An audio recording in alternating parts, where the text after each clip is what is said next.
खरं म्हणजे नानांकडून अशी या कृतीची अपेक्षा नव्हती. मला वाटतं काही बरेच दिवस त्यांना काँग्रेसमध्ये देखील काही दिल्लीमध्ये काही त्यांची चर्चा नावाची कुठे दिसत नव्हती. पण त्यासाठी देखील मोदीजींचं नाव घ्यावं लागतं, कारण बाप बाप ही होता है.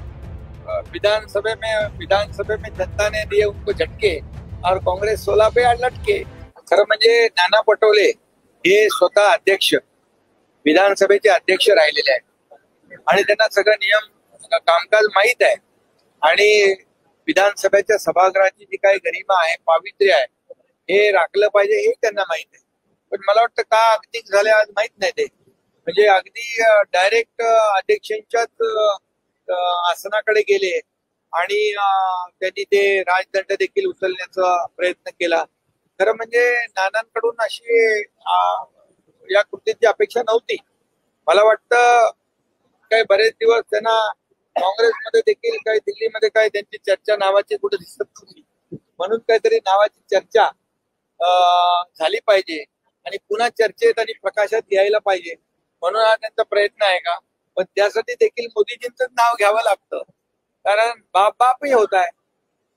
आणि म्हणून मी एकच सांगेन की विधानसभे में जनता ने दिए उनको झटके और कांग्रेस 16 पे लटके. आता तेवढं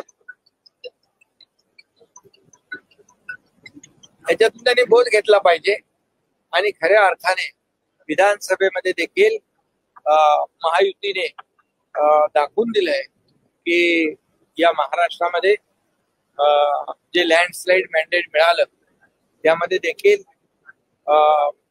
देशाचे प्रधानमंत्री नरेंद्र मोदीजी यांनी महाराष्ट्राला जी मदत केली ते डबल इंजिन सरकार म्हणून, मग air connectivity, rail connectivity, road connectivity, water connectivity यासाठी इन्फ्रास्ट्रक्चरसाठी जे पैसे दिले, किंबहुना शेतकऱ्यांना देखील जे काही योजना दिल्या, आणि त्यामुळेच हे लँडस्लाइड मॅन्डेट मिळालंय.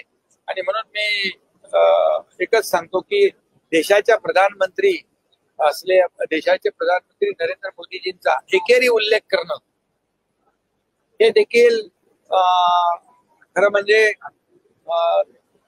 नियमाला आणि जी काय आपली परंपरा आहे त्याला धरून नाही आहे. आणि त्यामुळे देशाचे प्रधानमंत्री आहेत, त्यांचं आदर केला पाहिजे, सन्मान केला पाहिजे. जसे काँग्रेसचे राहुल गांधी देशाच्या बाहेर जाऊन देशाची बदनामी करतात, प्रधानमंत्री नरेंद्र मोदीजींची बदनामी करतात. आता नाना पटोले यांनी, आणि त्यामुळे ते चर्चेत येतात, आणि म्हणून नाना पटोलेंनी देखील प्रधानमंत्री महोदयांचा एकेरी उल्लेख करून चर्चेत राहण्याचा मला वाटतं हा केविलवाना प्रयत्न केलेला.